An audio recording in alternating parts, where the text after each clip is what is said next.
Hello বন্ধুরা, আজকে বানাবো পাস্তা। তো দেখো, প্রথমে গাজর, ক্যাপসিকাম আর অনিয়নটা গ্রেট করে ভালো করে লম্বা লম্বা করে কেটে নিয়েছি। আর এবার ড্রাই পাস্তাটা প্রেশার কুকারে দিয়ে দিলাম। আর এটা জলটা ফুটে যাবে, তারপর দেবে। আর এর মধ্যে নুন দিয়ে দেবে। তো কড়াইয়ের মধ্যে তেল দিয়ে দিলাম। তেল দিয়ে এবার গাজর, ক্যাপসিকাম আর অনিয়নগুলো এর মধ্যে ভাজবো, ভেজে নেব। হালকা করে ভেজে নেবে যাতে পুড়ে না যায়। এর মধ্যে নুন দিয়ে দিলাম। আর এর মধ্যে দেবো চিলি ফ্লেক্স, অরিগ্যানো, এগুলো একটু টেস্ট মেকারের জন্য। তারপরে ঢাকাটা সরিয়ে দেখো এগুলো ভাজা ভাজা হয়ে গেছে।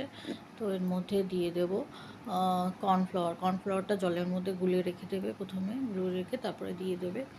তারপরে এর মধ্যে দেবো টমেটো সস, আর দেবো এর মধ্যে মেয়োনিজ।